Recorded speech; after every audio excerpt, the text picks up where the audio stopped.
warahmatullahi wabarakatuh.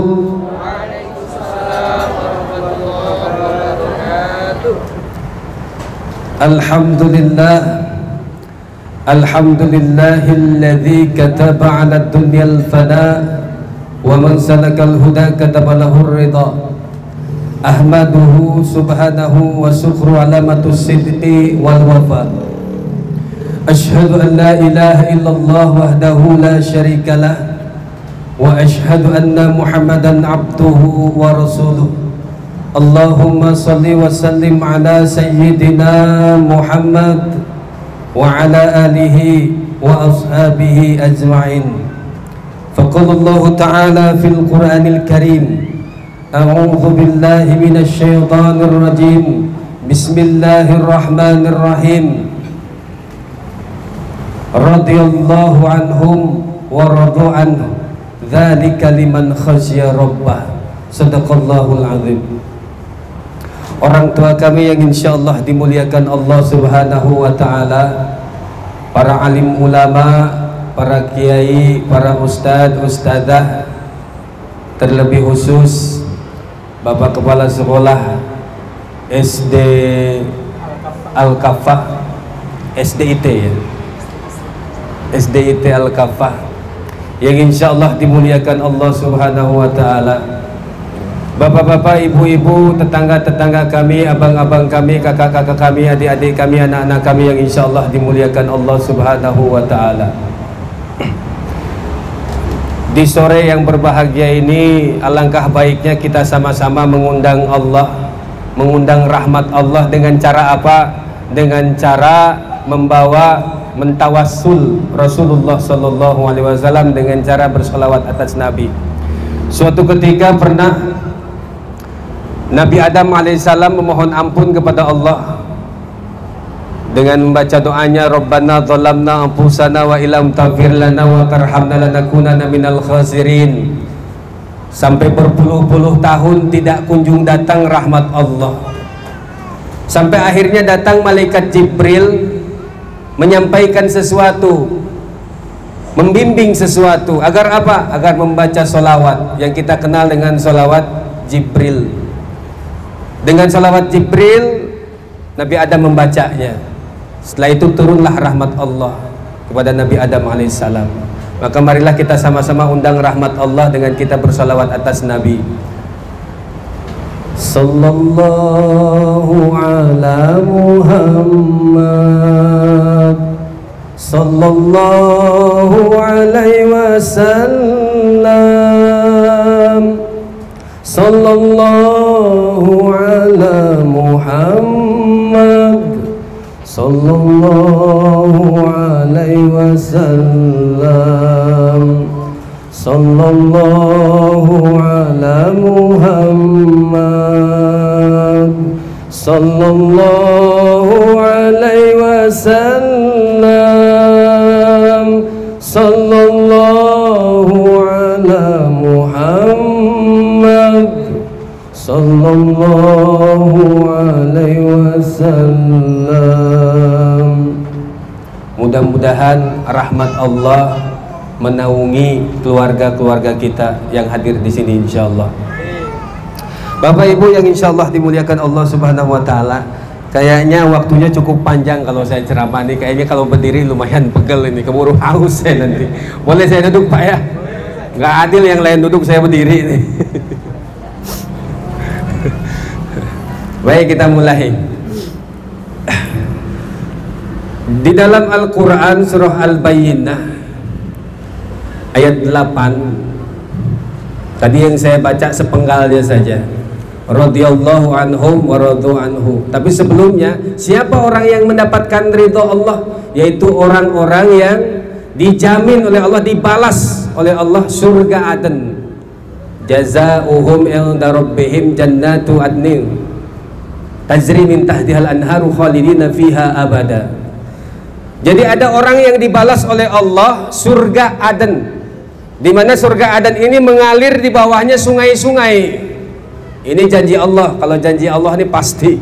Kalau nggak percaya dengan janji Allah, berarti dia tidak percaya dengan Allah, tidak beriman kepada Allah. Wah, sudah itu kafir lah tuh termasuk.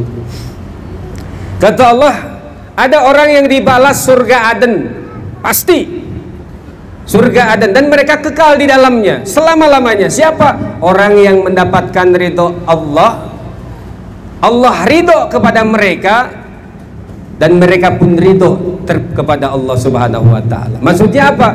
Orang yang mendapatkan ridho Allah. Dan siapa yang mendapatkan, orang yang mendapatkan ridho Allah tadi itu? Yaitu orang yang ridho dengan keputusan-keputusan Allah. Apapun yang Allah berikan, dia ridho. Dikasih misalnya musibah ini, ridho. Dikasih kebahagiaan ini, ridho. Saya yakin kalau dikasih bahagia mah semuanya ridho tuh. Tapi sanggupkah kita menghadapi musibah, bencana yang tidak kita sukai? Ridhokah kita ketika kita ridho dengan ketentuan Allah? Misalnya saya wajahnya ganteng, punya istri jelek, harus ridho. Saya misalnya seorang istri, misalnya istri saya cantik, punya suami kayak saya nih, kayak kakek-kakek. Kebetulan istri saya ini, kalau saya jalan dengan istri ini kayak bawa anak. Orang-orang pikir itu anaknya Pak, Masya Allah, sedih kadang-kadang saya. Padahal saya itu kelihatan tua begini karena kejemur, hari-hari jualan bubur. Bapak Ibu yang insya Allah dimuliakan Allah Subhanahu Wa Taala. Tapi sebelum saya lanjut lagi, saya harus perkenalan dulu. Kayaknya bingung siapa nih yang ngomong nih. Saya namanya Muhammad Fitrizal Hambali. Kebetulan saya pernah kuliah di ekonomi, jadi ikut sarjana ekonomi, ngambil jurusannya manajemen. Dari tahun 2002, setelah saya lulus, karena saya agak lambat, karena saya jualan skripsi. Kalau dulu waktu kuliah itu saya suka bikinin skripsi kawan-kawan saya dulu, makanya terlambat saya lulus. Masuk selesai S96 saya kuliah di Akademi Maritim Jadayat, tidak selesai, cuma setahun. 97 saya kuliah. Itu pun saya nggak ada pilihan lain, karena waktu itu tahun 96 saya juara se-Jabotabek, waktu itu ribuan juara dangdut. Makanya saya suka bisa nyanyi Rhoma Irama, karena dulu di Tebet tahun 96 Studio 16 saya juara, dan hampir rekaman, dipanggil untuk rekaman. Cuma alhamdulillah ketika dipanggil, telepon dulu, masih belum ada handphone, masih telepon biasa. Nenek saya almarhum dari keluarga bapak melarang, karena kan dari keluarga bapak ini kajiannya kajian Thariqah Qadiriyah dari Pulau Tujuh. Jadi keluarga bapak ini keturunan, bukan keturunan Bandung. Ibu saya Bandung, saya lahir di Bandung. Bapak saya ini keturunan darah Bugis Bone Mandar. Bugis Bone Mandar yang lahirnya di Pulau Tujuh, Sedanau. Maka kadang-kadang kalau saya ceramah, khutbah, suaranya keras, nggak kayak orang Bandung. Kalau orang Bandung kan lembut-lembut ya Bu ya.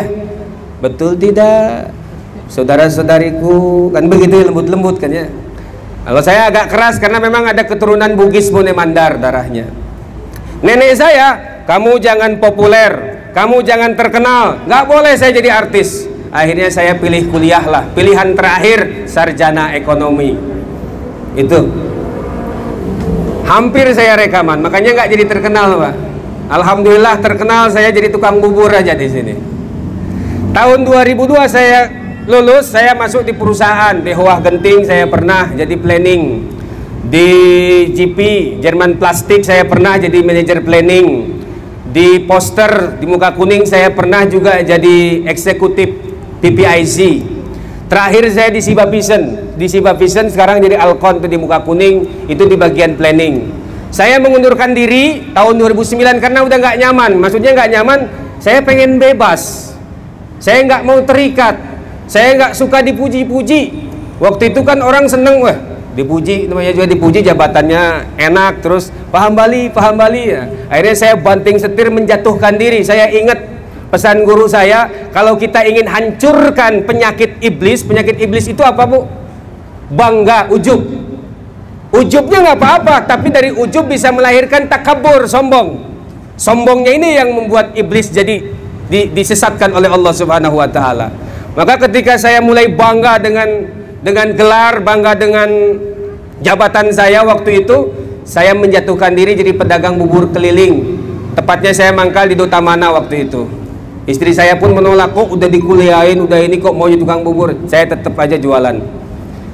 Mangkal di Dutamana, bawa kawan kuliah akunting waktu itu. Sekarang masih jualan bubur di Dutamana, punya ruko. Kalau saya tetap keliling sampai sekarang, dari Buana Pista Indah 2 sampai Pesona Asri saya keliling jualan bubur ayam kacang hijau ketan hitam. Alhamdulillah tidak ada yang percaya saya kuliah. Kalau misalnya saya udah nggak dipercaya kuliah, kan berarti nggak ada yang bisa dibanggain. Mau bangga gimana, orang sudah merendahkan saya kok. Makanya senanglah ketika orang merendahkan kita, tapi sedihlah ketika orang memuji kita, karena bisa jadi dengan pujian itu kita menjadi makhluk yang dirugikan nantinya. Bapak Ibu yang insya Allah dimuliakan Allah Subhanahu Wa Taala, itu sekilas info tentang saya saja. Saya terjebak di PMB itu, Pak. Terjebak oleh Ustadz Agus, mungkin Ustadz Ismail tahu tentang Ustadz Agus. Terjebak, jadi supirnya dulu, tahu-tahu ikut sertifikasi, terjebak. Ya sudahlah, udah terlanjur masuk, ya sudah, gimana lagi. Bapak Ibu yang insya Allah dimuliakan Allah Subhanahu Wa Taala, mengenai orang yang masuk surga, itu syaratnya dia harus diridhoi dulu oleh Allah. Bagaimana untuk meraih ridho Allah? Kita ridho dengan ketentuan-ketentuan Allah. Kalau kita diberikan kebahagiaan, pasti semua manusia sanggup ridho. Tapi sanggupkah kita ketika datang musibah yang tidak kita sukai? Ridhokah kita? Pernah suatu ketika, contohnya misalnya gini, seorang istri, dia bekerja, ini istri saya kerja, suaminya nganggur, ridho nggak kita dengan suami kita seperti itu? Terkadang ada yang tidak ridho. Kejadian begini, ada di daerah Batam Center, suami istrinya kerja di sebuah perusahaan terkenal, suaminya di PHK. Ini yang kejadian di Batam. Tapi istrinya nggak ridho, apa mikirnya? Suaminya nganggur, dia yang banting tulang, dia yang beli rumah, dia yang beli mobil, dia beli rumah. Akhirnya apa?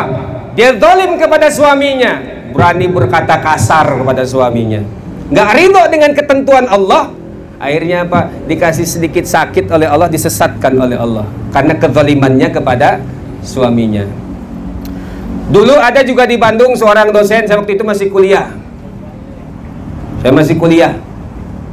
Seorang dosen laki-laki, kembali, saya kok punya istri kok kayak begitu ya, ijazah S3 saya diambil, S2 saya diambil, S1 saya diambil.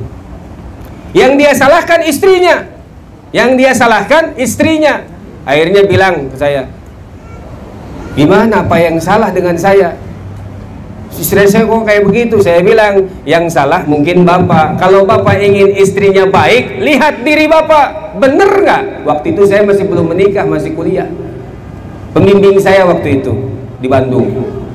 Sampai akhirnya apa? Saya tunjukin, karena kebetulan saya bawa terjemah. Laki-laki yang baik dia akan mendapatkan pasangan yang baik, perempuan yang baik. Waktu itu bapak dapat ketemu istri di mana? Oh, rupanya ketemunya di diskotik. Terus bagaimana? Perbaiki dulu diri bapak, jangan perbaiki istri. Kalau kita ingin istri kita baik, perbaiki dulu. Akhirnya apa?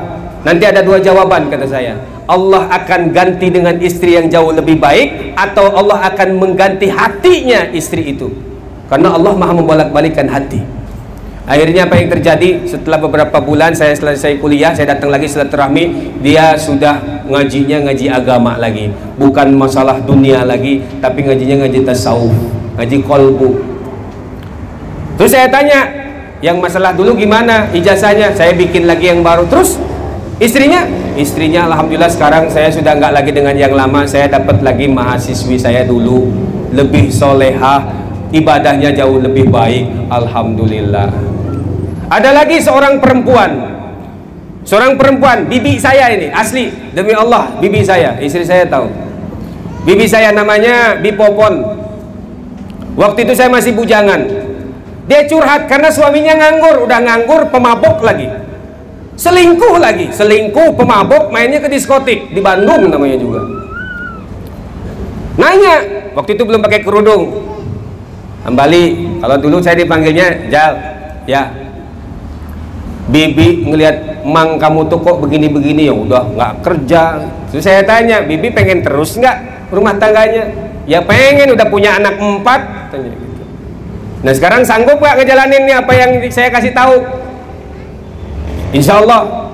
Nah, saya bilang kalau memang mau belajar untuk ridho dengan ketentuan Allah, kan sudah ditakdirkan Allah untuk bersuamikan dia. Belajar ridho. Sambut suami bibi ketika dia pulang dari diskotik, pulang dari apapun, meskipun dia tidak bekerja, anggap dia pulang dari kerja, sambut dengan baik. Buka sepatunya dengan senyuman, sediakan minumnya. Bibi pakai kerudung, nggak apa-apalah pakai kerudung bunuh diri juga. Zaman 98 kan lagi zamannya kerudung bunuh diri itu Pak, yang dicekek dadanya kemana-mana ya, dicekekin ke leher tuh, kerudung bunuh diri. Tapi sekarang sudah tertutup pakai jilbab. Apa yang terjadi setelah ikhlas dengan ketentuan Allah tadi? Dia berusaha baik saja kepada suaminya, nggak ngelihat keburukan. Yang negatif tadi dirubah menjadi hal yang positif. Yang terjadi suaminya sekarang alhamdulillah sudah jadi mubaligh, jauh lebih baik. Anak-anaknya pun sekarang sudah berumah tangga. Jadi kita jangan mengeksekusi diri kita oleh kita sendiri. Eksekusi, biarlah Allah yang mengeksekusi hidup kita. Karena ketentuan yang terbaik itu hanya Allah. Maksud ridho kepada ketentuan Allah tadi, apapun yang Allah berikan kita ikhlas menjalaninya. Seperti Siti Asyah bersuamikan Fir'aun, sampai Siti Asyah mati, dihukum mati oleh Fir'aun. Kalau dia seorang laki-laki, ketika punya istri yang durhaka, terus dikasih tahu bandel, ya, ikhlas seperti ikhlasnya Nabi Lut dan Nabi Nuh.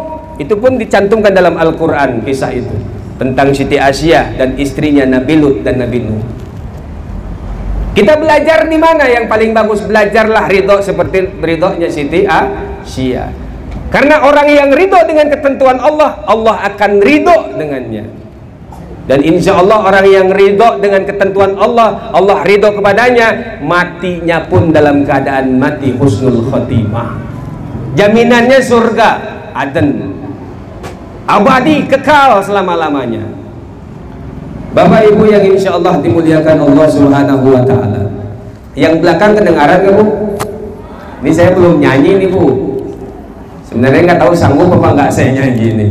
Permintaannya itu lebih dari 5 lagu, Masya Allah. Saya bilang mentang-mentang di restoran nyanyi bebas, kalau di masjid mah 1-2 lagu aja. Bapak Ibu yang insya Allah dimuliakan Allah Subhanahu wa Ta'ala, proses perjalanan manusia itu kan 3 tahapan. Alam roh, dari alam roh, alam yang besar yang kita nggak tahu besarnya seperti apa, udah lupa. Dari alam roh masuk ke alam dunia lewat pintu yang kecil sesuai dengan tubuhnya. Apa? Alam rahim. Pintunya itu pintu alam rahim. Lewat sebentar 9 bulan plus ada yang mungkin lebih setahun, itu yang kebablasan. Ada juga yang mungkin prematur. Tapi lewat pintu yang sama, alam rahim. Masuk ke alam dunia. Dari alam dunia masuk lagi ke alam yang besar, alam akhirat, itu lewat pintu yang kecil sesuai dengan porsi tubuh kita. Alam kubur, porsi tubuh kita. Ada nggak yang misalnya kuburannya luas gitu, tetap lubangnya kan segitu juga, sesuai pintunya alam kubur. Nah sekarang kan kalau alam ruh ke alam dunia sudah kita lewati, dan kita pun lupa alam ruh seperti apa. Nah sekarang prosesnya dari alam dunia ke alam akhirat, ada satu proses yang harus kita lewati, apa? Sakaratul maut. Guru saya pernah bilang, kalau kita ingin tahu nanti di akhirat kita masuk surga atau neraka, lihat kita di alam kubur. Kalau kita ingin tahu nanti kita masuk surga atau neraka, lihat kita ketika di alam kubur. Ibu pernah lihat alam kubur nggak? Belum pengen? Belum pengen, masih banyak cita-cita. Alam kubur. Kalau kita ingin tahu di alam kubur kita itu luasnya seluas apa, baik atau tidak, lihat ketika kita sakaratul maut. Lihat ketika kita sakaratul maut. Ada yang pernah sakaratul maut? Di sini ada yang pernah sakaratul maut? Nanti bagi-bagi pengalamannya. Sakaratul maut itu ada yang husnul khotimah, ada yang su'ul khotimah. Ada yang bagai rambut dicabut dari tepung, ada yang bagai kapas dicabut dari duri. Kalau cabut dari tepung tuh saya pernah lihat di awal bros, itu halus saja sebentar. Tapi ada yang kayak dicabut kapas dari duri, sakitnya luar biasa, itu lama dicabutnya. Biasanya orang yang pakai susu tuh dolim kepada Allah. Biasanya orang yang suka ngegosipin tetangganya, orang yang dengki sama tetangganya tuh, tetangganya beli mobil, dia sibuk masuk mobil ambulan. Tetangganya beli rumah, dia sibuk masuk rumah sakit. Tetangganya beli tanah, dia sibuk juga masuk liang tanah. Orang dengki itu susah. Biasanya ketika sakaratul maut, ya Allah ya Rabbi, saya pernah ditampakkan itu sakitnya, padahal sudah lemah, diikat kakinya, ngamuk dia, boro-boro nyebut Allah, hu saja nggak bisa, nggak bisa. Yang bisa ya Allah. 3 kali saya pernah tampakkan itu. Tapi saya pernah ditampakkan orang yang halus meninggalnya, sebentar saja, seperti orang tidur, keluar keringat dinginnya. Habis bersih-bersih, cuci baju orang tuanya, tengah mau sholat, meninggal cepat. Padahal kemarin masih ngobrol-ngobrol. Pilihannya kan cuma 2, mati husnul khotimah apa su'ul khotimah. Nah, kita mau pilih yang mana terserah, bebas. Hampir-hampir Rumah Irama kan bikin lagu nih, ini kesukaan Haji Ismail ini. Ada 2 cara kematian, tergantung iman dan perbuatan. Ada yang bagai rambut dicabut dari tepung, ini mati bagi yang takwa.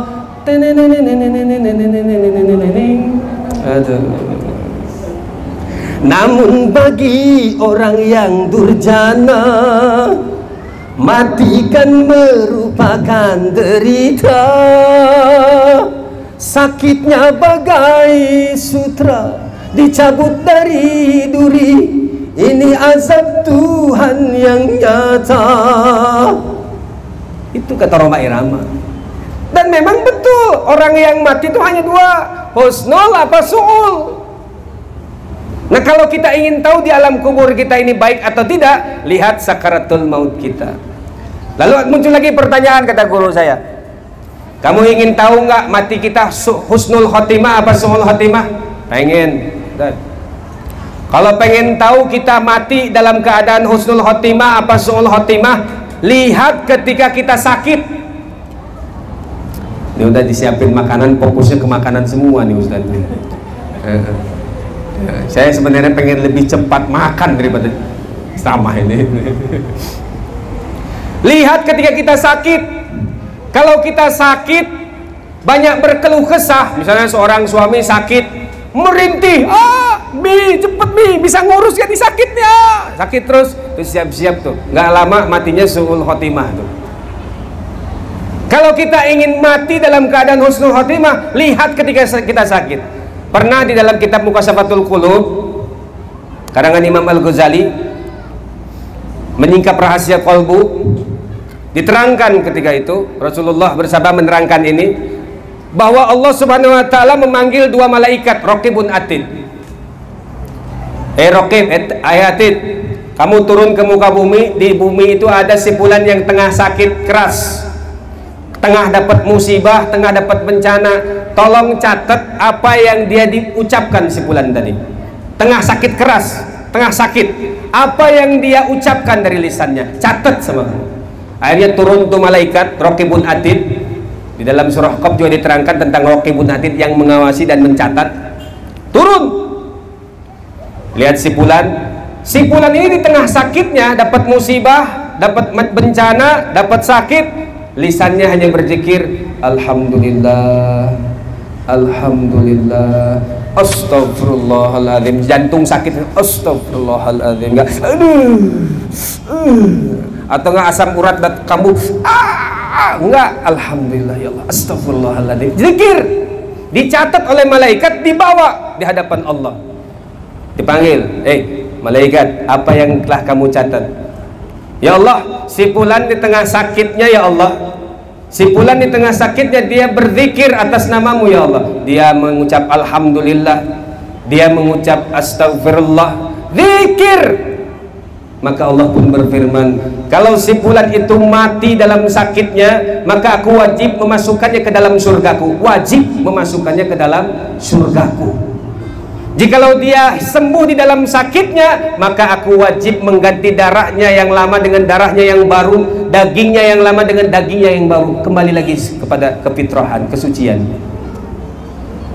Maka ketika kita sakit, itulah tanda bukti kita. Sakaratul maut kita bagaimana? Kalau kita sakit merintih-rintih, aduh, nyusahin orang, ya siap-siap tuh tanda-tandanya. Tanda-tandanya. Maka kalau seorang suami sakit, jangan terlalu banyak berkeluh kesah, banyaklah berzikir. Dapat musibah di PHK di perusahaan, jangan berkeluh kesah, banyaknya berzikir, karena ini ketentuan Allah. Terkadang negatif dalam pandangan kita, ternyata di depan ada hal yang positif yang jauh lebih baik dari pandangan kita. Kenapa? Salah kita itu kenapa? Karena kita selalu memandang negatif. Apa yang terjadi hari ini dipandangnya negatif. Komandan Lanut kemarin curhat waktu saya buka puasa kemarin di malam 18. Saya ragu, kalau lagi sholat tuh kadang-kadang suka inget, itu saya khawatir. Nah, ke negatif tuh, hal negatif tuh. Saya khawatir kalau lagi sholat, Allahu Akbar, tengah sholat kok inget handphone di sini, sendok yang nggak perlu diingat pun diingat di sini. Itu gimana itu? Itu saya takut seton ngewas-was. Dan saya bilang, jadikan hal yang negatif tadi dirubah menjadi hal yang positif. Jadi tidak memandang sholat itu diganggu oleh setan, setonnya dikecilkan. Sholat ini mengingat hal-hal yang lupa, jadi hal yang positif dimunculkannya. Oh, alhamdulillah dengan sholat saya bisa ingat ini, dengan sholat saya jadi ingat ini, posisi yang tadinya lupa jadi diingatkan oleh Allah. Jadi diganti dengan hal yang positif, hilangkan setonnya, munculkan Allahnya. Insya Allah yang negatif itu akan semakin hilang, terganti oleh hal yang positif. Saya ingat masuk ke perusahaan di Muka Kuning, perusahaan elektronik, itu layarnya itu plus, semua gambar dunia itu dimunculkan, ada positif, semuanya dipandang positif. Hal yang negatif apapun dihilangkan, tinggal positif saja semuanya. Maka insya Allah kita akan menjadi manusia yang tentram. Bukankah ciri orang yang beriman itu la khaufun alaihim wa lahum yahzanun, tidak ada kekhawatiran di hati mereka dan mereka tidak bersedih hati. Sekarang datang musibah nih, corona misalnya, corona nih yang lagi ngetren nih, COVID-19 di Batam sana zona merah. Kalau orang yang berpikir negatif, ini akan menjadi siksaan, ketakutan, was-was, khawatir, jadi alat seton untuk menancapkan rasa was-was ke dalam dada manusia. Tapi kalau kita rubah dengan hal yang positif, ini akan menjadi rahmat dari Allah Subhanahu wa Ta'ala. Saya ambil kisahnya ketika Siti Aisyah bertanya kepada Rasulullah, ya Rasul, apa itu wabah ya Rasul? Kata Rasulullah, wabah itu adalah siksaan bagi orang-orang yang ia kehendaki, tapi rahmat bagi orang-orang yang beriman. Pilihannya cuma dua, datang musibah ini jadi siksaan kita atau rahmat. Kalau kita menganggap itu siksaan, berarti kita menganggap semua musibah itu adalah hal yang negatif. Tapi kalau kita menganggap semua musibah itu adalah rahmat dari Allah, maka kita sudah menganggap semua yang kejadian itu adalah hal yang positif. Rubah hal negatif menjadi positif. Ada tetangga kita ngomongin kita, jangan dianggap ngomongin kita, oh dia lagi nggak ada kerjaan, biarin aja lah. Jadi kitanya nggak stres. Ini tetangga ngomongin kita, stres juga kita. Dia ngomongin kita, ngambek, akhirnya datangin tetangga, ribut, berantem, buang energi kita. Biarkan dia dengan negatifnya. Yang penting kita hilangkan negatif yang ditularkan oleh tetangga kita kepada kita, hilangkan, ganti dengan hal yang positif. Maka insya Allah orang lain stres, kita tetap tenang. Islam mengajarkan itu. Maka kalau ada orang Islam masih stres, berarti rasa was-wasnya masih tertancap dalam dadanya. Alladzi waswisu fi sudurin nas, dengerin bisikan orang begini, kepikiran, ngebatin. Maka kalau kita ingin tentram, Ridholah dengan ketentuan tadi, ketentuan Allah. Apapun yang Allah berikan, jadikan semuanya jadi hal yang positif. Allah sayang sama saya. Laptop hilang, Allah sayang sama saya. Suami hilang, Allah sayang sama saya.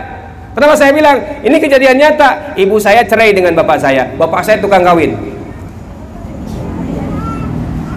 Terus saya bilang ke ibu saya, "Ma, Allah sayang sama mama." Kenapa? Karena bapak mungkin dulu nggak pernah sholat, mama dulu nggak pernah sholat, akhirnya bersatu. Sekarang mama rajin sholat, bapak nggak pernah sholat, ya dipisahin sama Allah. Allah sayang sama mama. Jadi jangan berpikir perceraian itu ada hal yang negatif. Perceraian itu hal yang positif bagi orang-orang yang mencari rahmat dari Allah Subhanahu wa Ta'ala. Kalau sudah terjadi, tapi jangan dibuat perceraian itu. Jadi rubahlah hal yang negatif tadi menjadi hal yang positif. Bapak Ibu yang insya Allah dimuliakan Allah Subhanahu wa Ta'ala, ridho dengan ketentuan Allah. Padahal untuk surganya Allah itu perempuan jauh lebih baik daripada laki-laki. Kalau perempuan tuh gampang pengen masuk surga, Bu. Bu, halo Bu, pengen masuk surga nggak, Bu?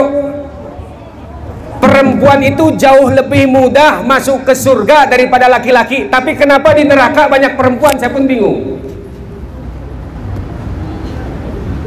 Kata Rasulullah, karena seorang sahabat perempuan yang bernama Asma binti Yazid bin Sukan datang kepada Rasulullah. Ketika itu Rasulullah berkumpul dengan para sahabat. "Ya Rasul, saya protes.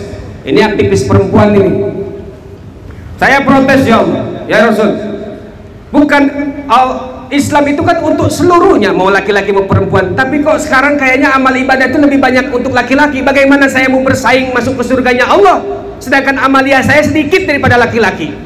Laki-laki nganterin jenazah jadi ibadah, ya, apapun jadi ibadah. Kalau perempuan suruh jaga rumah, sumur kasur dapur, sumur kasur dapur, kan kayak begitu. Saya protes ya Rasul, karena perempuan-perempuan di belakang saya pun protes hal yang sama. Rasulullah tersenyum. "Ya Asma," kata Rasulullah, "pulanglah, sampaikan kepada perempuan yang ada di belakangmu, bertutur kata haluslah, lembutlah kepada suamimu. Itu yang membuka seluruh pintu surga." Bayangkan, bertutur kata halus lembut kepada suamimu, itu yang membuat pintu-pintu surga dan kamu akan masuk di dalamnya. Jangankan kamu, orang tua kamu yang banyak dosanya pun diampunkan oleh Allah, masuk ke surganya. Coba. Makanya beruntung kalau ada orang tua punya anak perempuan. Beruntung. Uqbah bin Amir pernah mendengar Rasulullah bersabda, "Barang siapa orang tua memiliki 2 atau 3 anak perempuan, lalu dia menjaganya, memeliharanya, maka anak itu akan menjaga, menghalangi mereka orang tuanya dari nerakanya Allah."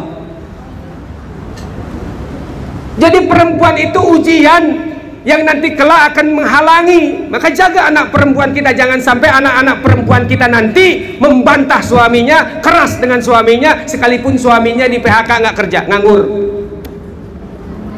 Paham, Bu?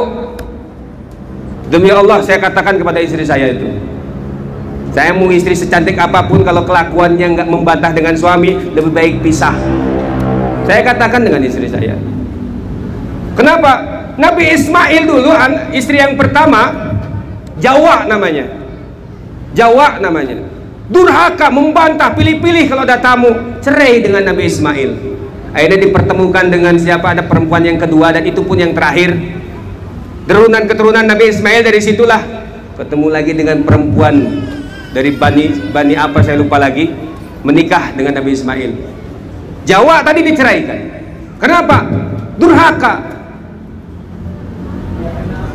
Maka jadilah perempuan yang baik. Ketika kita santun kepada suami, sekalipun suami kita Fir'aun, santun kepada suami, maka kelak anak-anak perempuan kita pun akan santun kepada orang tuanya. Tapi jangan berharap anak-anak perempuan kita ini akan membantu kita nanti di akhirat, membantu kita terhalang dari nerakanya Allah, kalau kita sama saja seperti istrinya Nabi Lut dan Nabi Nuh. Dia tidak akan pernah bisa membantu orang tuanya masuk ke surganya Allah. Kalau kita sayang dengan orang tua kita, maka bertutur kata haluslah, lembutlah kepada suami. Si suami pun juga harus ada tanggung jawab. Suami harus bertutur kata baik kepada orang tua. Ingat, kita harus berbakti kepada orang tua. Maka para istri, biarkan suami kita berbakti kepada orang tuanya. Karena dengan sikap kita bertutur kata baik kepada suami, itu membantu orang tua ibu masuk ke surganya Allah. Bapak ibu yang insya Allah dimuliakan Allah subhanahu wa ta'ala. Jadi kalau untuk masuk surga, perempuan jauh lebih mudah. Coba siapa yang punya anak perempuan tiga-tiganya atau enggak empat-empatnya perempuan, itu bonus. Jangan dipikir kalau laki-laki tidak, kalau terputus sudah balik sudah selesai, tanggung jawab masing-masing. Orang tuanya mendidik atau tidaknya nanti ketika dia sebelum balik, setelah balik tanggung jawab. Tapi kalau perempuan sampai dia menikah terus dia tidak berbakti kepada suaminya, orang tuanya pun ikut tanggung jawab. Bisa jadi ketika seorang orang tua memiliki anak tidak berbakti kepada suaminya, bertutur kata kasar kepada suaminya, dia tengah menjerumuskan orang tuanya yang soleh kepada nerakanya Allah subhanahu wa ta'ala. Kasihan orang tua kita sudah ibadah dengan baik, mengajarkan dengan baik, tahu-tahu anaknya durhaka. Maka kalau ada anak 4 dapat 2 yang solehah, alhamdulillah yang 2 bisa bonus nolongin kita. Kalau misalnya anak perempuannya cuma 2, ya alhamdulillah kalau satunya yang solehah, syukur-syukur kalau dua-duanya. Ini kalau dua-duanya enggak, gimana? Kenapa saya katakan begitu? Pernah Siti Aisyah datang satu orang perempuan bawa 2 anak perempuan, kelaparan minta makanan. Siti Aisyah cuma ada kurma 1, kurma 1, dikasihkanlah kepada perempuan tadi. Si ibunya tidak memakan kurma itu, dibelah 2 dengan rata, dibagikan yang 1 dengan yang 1 untuk anak perempuannya. Selama orang tuanya bersikap adil kepada 2 anak perempuannya, kepada anak-anaknya dia bersikap adil, setengah dapat setengah, maka insya Allah ketika yang 1 solehah, yang 1 misalnya salah, yang solehah ini akan membantu orang tuanya masuk ke surganya Allah. Itu kata Rasulullah, bukan kata Hambali. Ini mah Hambali, bukan Imam Hambali. Kebetulan aja nama saya dengan Imam Hambali sama. Ya mudah-mudahan akhlaknya sama. Kata Romai Rama? Gitu. Kalau kata Romai Irama nih, ini kayaknya gatel Pak Ustaz Ismail ini pengen dengar suara Romai terus ya. Itu ada lagunya tuh, solehah. Hanya istri yang solehah, yang punya cinta sejati, yang akan tetap setia dari hidup sampai mati, bahkan sampai hidup lagi. Enak gitu ya. Makanya kalau punya istri yang solehah, adem. Ini mah suami pulang kerja banting tulang, dagang bubur keliling, tahu misalnya di rumah istri saya masem. Berapa? Yang dipikirnya duit aja. Berapa Bi dapat duit? Bukan sehat gak Bi? Oh itu stres tuh. Datang pulang jualan yang ditanya, dapat berapa Bi? Dunia ini pikirinnya. Sehat gak Bi? Nggak pernah ditanya. Itu suami itu sengsara luar biasa. Apalagi kalau saya bawa duit kecil, dasar laki-laki bodoh, mendapat segini doang. Nah kita pasti stres aja jadi. Akhirnya stres, mojok aja di rumah. Mojok aja di rumah. Aduh, saya kenapa punya istri seperti ini ya? Neraka bener ya rumah ini. Akhirnya nggak betah di rumah. Pulang, pergilah keluar cari rumah yang lain. Si istri nggak terima. Si abang dulu waktu belum menikah, protes satu. Waktu belum menikah si abang enak, muji-muji sama saya. Waktu belum menikah abang, muji-muji sama saya, pantun sama saya. Banyak bunga di taman, cuma 1 ku petik. Banyak anak perawan, cuma Adi yang cantik. Dipuji-puji. Udah nikah, abang tinggalin selingkuh, enak kali. Akhirnya si istrinya stres karena pegangannya bukan Allah, dia nggak ridho dengan ketentuan Allah, stres, mojok di pojok kamar, nyanyi lagu Jerah. Kenapa? Karena yang dengerinnya lagu-lagu terus. Jerah bercinta, Jerah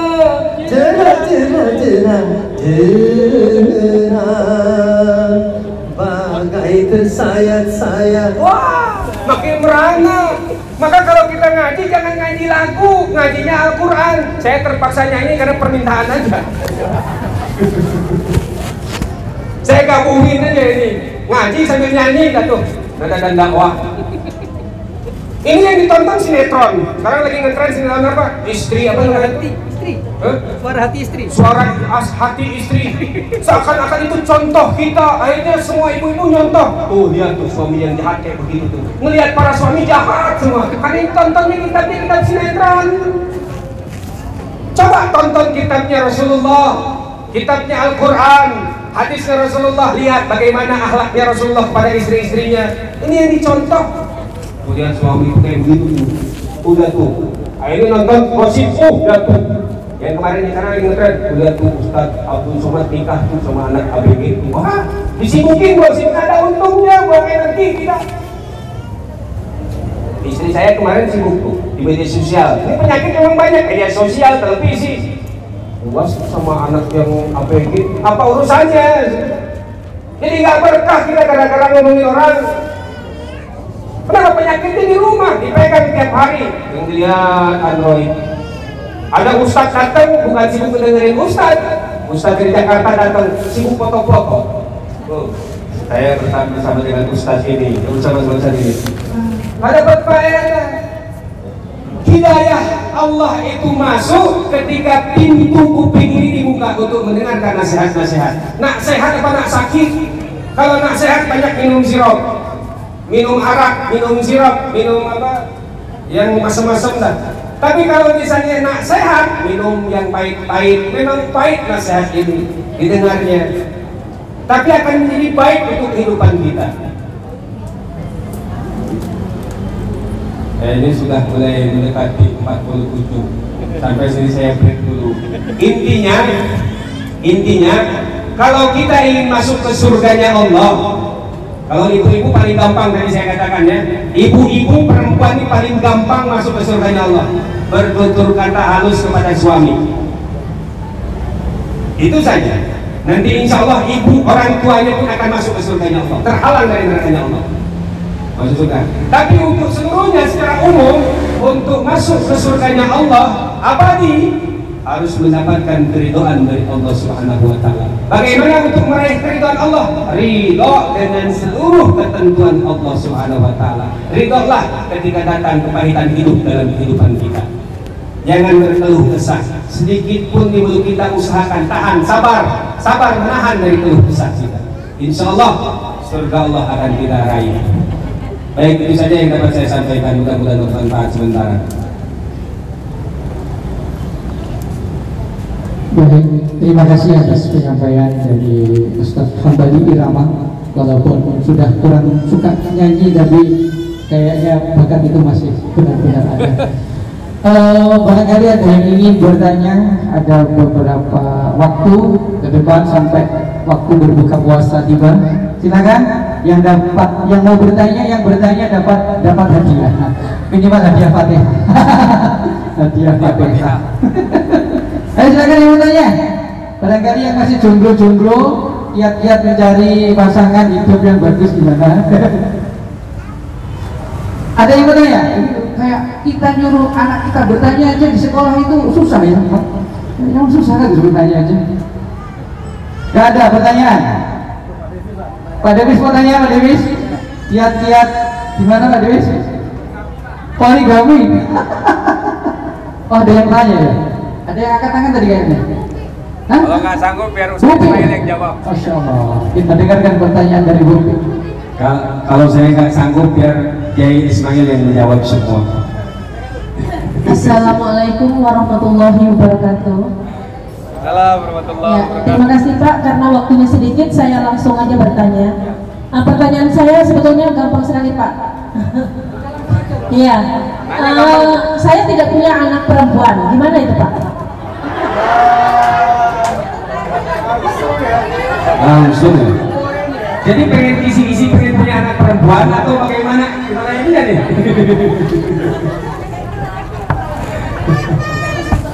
Silakan Ustaz.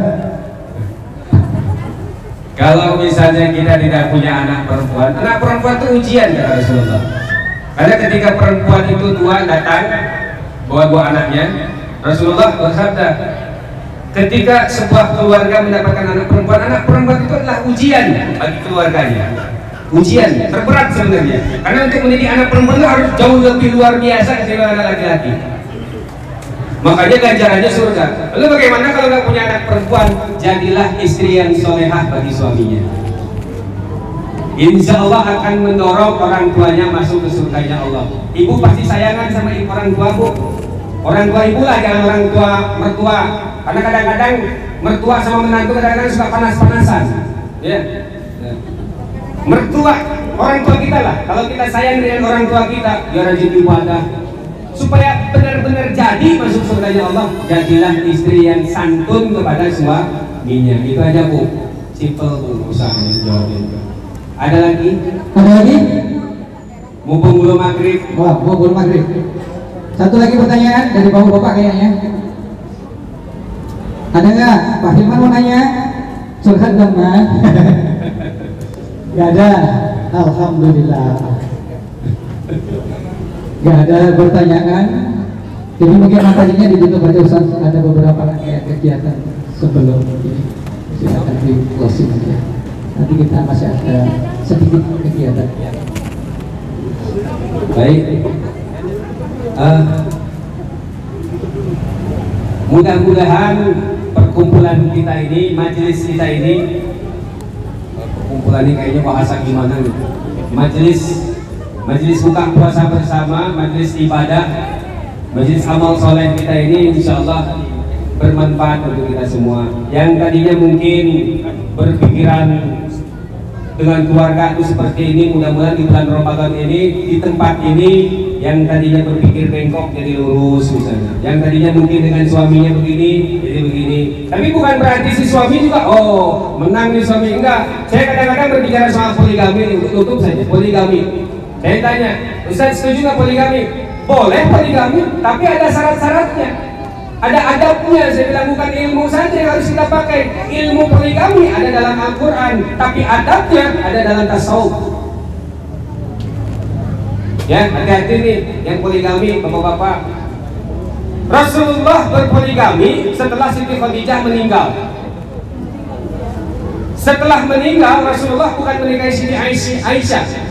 Meninggal, Rasulullah menikahi seorang janda tua yang sudah menepus. Kira-kira ada nggak zaman sekarang menikahi janda tua yang sudah menepus? Nggak ada, pikir-pikir dua kali. Ya. Nabi Ibrahim untuk meraih ridho Allah, Nabi Ibrahim berdiskusi dengan Nabi Ismail untuk menyembelih Nabi Ismail, berakad, berkomunikasi untuk meraih ikhlas. Nabi Ibrahim berpoligami dengan Siti Hajar, itu pun dipaksa oleh Siti Sarah, itu pun akad dulu komunikasi. Dan sekarang ada nggak suami menikah izin dulu, Mi saya mau nikah lagi. Kalau nikah lagi izin kan nggak diizinin, saya nggak usah izin, kan fikih nggak ada hukumnya untuk kita izin, kan nggak ada hukumnya. Menikah lagi harus nikah lagi sah, tetap menikah, nikah siri dengan siapapun secara fikih sah. Tapi secara hukum kezaliman, hukum tasawuf, dia telah zalim kepada istrinya. Hati-hati, hukum zalim ini jauh lebih luar biasa. Ketika suami zalim kepada istrinya, matinya susah, su'ul khotimah. Hati-hati tuh. Misalnya nih, nggak ngomong-ngomong nikah lagi nih, nggak izin sama istri, nanti aja izinnya kalau udah nikah, zalim gitu. Hukumnya zalim. Kalau secara ilmu boleh sah nikahnya, tapi kalau nggak izin zalim. Maka kalau suami mau nikah lagi boleh izin dulu sama istri. Raihlah ikhlas dari istri kita, raihlah ridho dari istri kita, agar ridho Allah turun dalam kehidupan kita. Kalau ridho Allah nggak turun, bagaimana mau berkah rumah tangga? Itu ya pun kita tutup dengan doa. Mudah-mudahan bermanfaat untuk kita semua. Adil, yang perempuannya kena, yang ibu-ibunya kena, yang bapak-bapaknya juga kena. Yang perempuan harus taat patuh pada suami, yang suami pun jangan zalimin istri, jangan bohongin istri, harus jujur sama istri.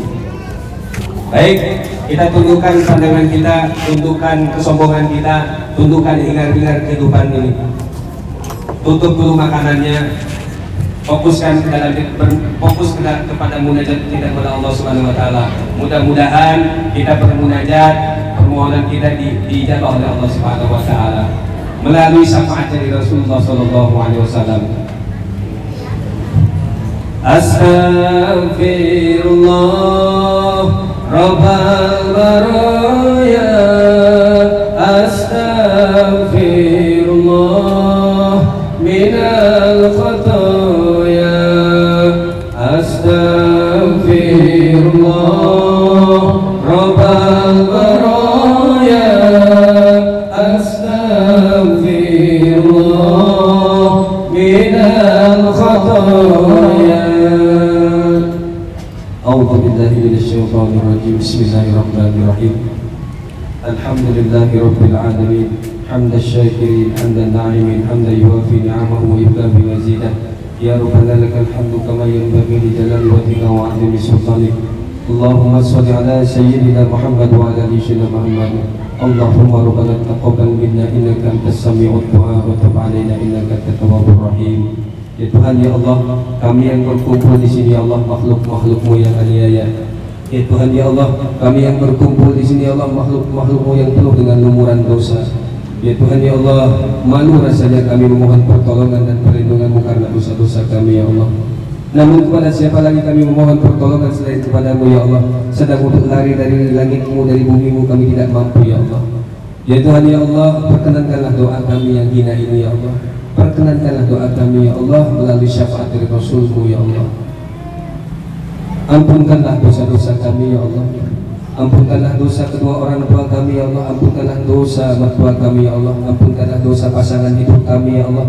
Ampunkanlah dosa abang-abang kami, kakak-kakak kami ya Allah. Ampunkanlah dosa adik-adik kami ya Allah. Ampunkanlah dosa anak-anak kami ya Allah. Ampunkanlah dosa tetangga-tetangga kami ya Allah. Ampunkanlah dosa kaum muslimin muslimat ya Allah. Ampunkanlah dosa kezaliman kami seperti Engkau mengampunkan dosa kezaliman Nabi Adam alaihissalam dengan senantiasa terus berdoa.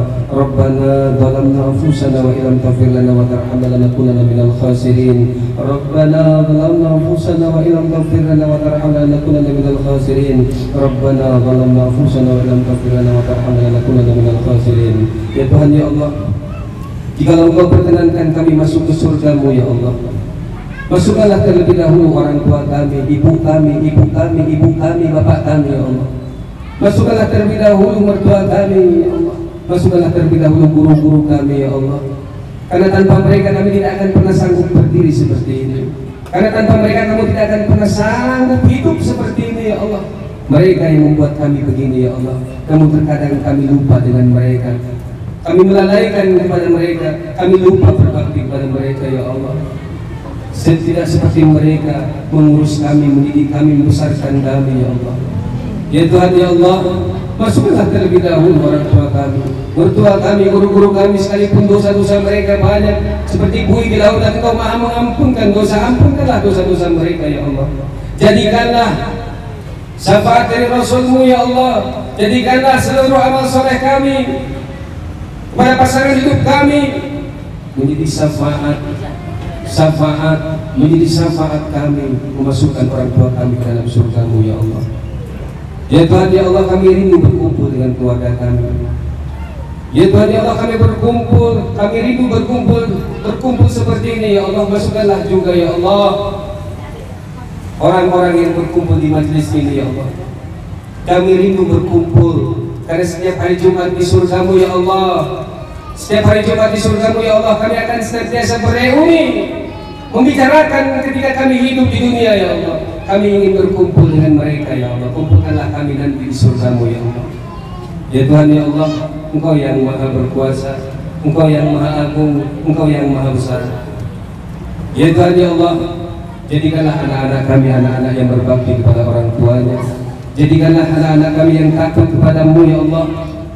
Jadikanlah anak-anak kami yang senantiasa mencontoh Rasul-Mu ya Allah. Jadikanlah syafaat Al-Quran bisa menjaga siksaan dari-Mu ya Allah. Jadikanlah syafaat Al-Quran yang kami baca, yang kami hafalkan, yang kami terapkan ini ya Allah, menjadi syafaat nanti menghalangi siksa-Mu dari neraka-Mu ya Allah. Ya Tuhan ya Allah, kabulkanlah permohonan kami karena Engkau yang maha mengabulkan doa. Rabbana hab lana min azwajina wa dhurriyyatina qurrata a'yun waj'alna lil muttaqina imama. Rabbana atina fid dunya hasanah wa fil akhirati hasanah wa qina adzabannar. Subhana rabbika rabbil izzati amma yasifun, wassalamun alal mursalin, walhamdulillahi rabbil alamin. Al-Fatihah. Bismillahirrahmanirrahim. Alhamdulillahi rabbil alamin. Arrahmanir rahim. Maliki yaumiddin. Iyyaka na'budu wa iyyaka nasta'in. Ihdinas siratal ladzina an'amta 'alaihim ghairil maghdubi 'alaihim waladdallin. Setiap detik, setiap menit terdapat hikmah. Assalamualaikum warahmatullahi wabarakatuh.